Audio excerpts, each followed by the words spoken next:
Good evening, dear friends. This is Santa Claus with you on this April 6th, 2026, bringing heartwarming tidings and today's news from around our precious world. On this day in history, the British forces under the Duke of Wellington assaulted the fortress of Badajoz, a turning point in the Peninsular War against Napoleon's France. Such historical moments remind us that even in times of conflict, humanity eventually finds its way toward peace, something we must hold in our hearts during these troubled times. My heart is heavy today as we discuss the ongoing conflicts affecting so many of God's children. A remarkable rescue has taken place deep within Iran, where American commandos rescued a downed Air Force colonel who had been hiding in a remote mountain crevice for nearly 2 days as Iranian forces searched for him.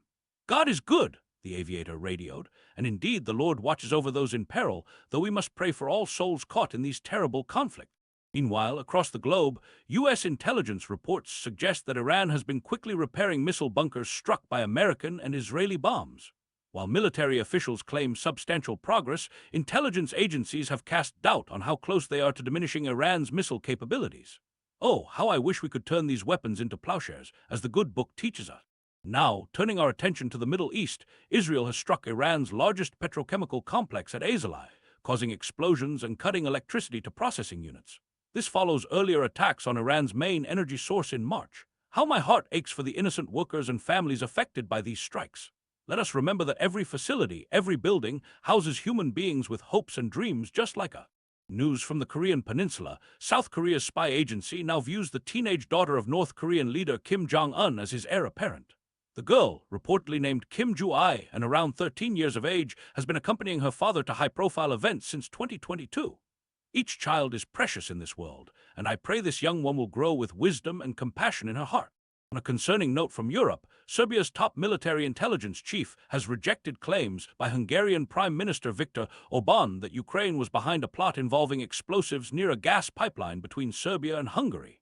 This comes just a week before Hungary's general election. In these times of accusation, let us remember the importance of truth and the danger of casting blame without evidence. There is a glimmer of hope in shipping news, as traffic through the Strait of Hormuz has climbed to its highest levels since the early days of the war. More countries are securing apparent safe passage agreements with Iran, allowing energy-starved nations to move vital supplies. Though still far below normal levels, each vessel passing safely represents families who will have light and warmth.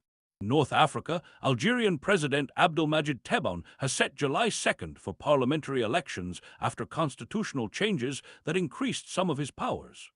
May the Algerian people find a path that brings them greater prosperity and peace. The oil shock from the Iran war is having profound effects across Asia, with factories curbing production and gas stations limiting how much drivers can fill their tanks. This crisis now threatens to spread to Europe and Africa, regions that rely heavily on Middle Eastern energy. Let us remember the most vulnerable among us, the elderly, the poor, the sick, who suffer most when energy becomes scarce or expensive.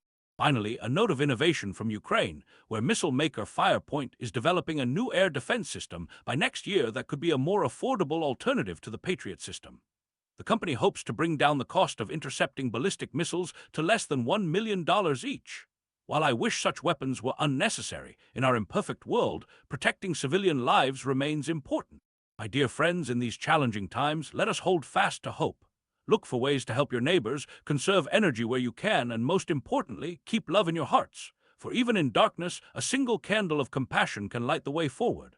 This is Santa Claus, wishing you peace and goodwill until we meet again.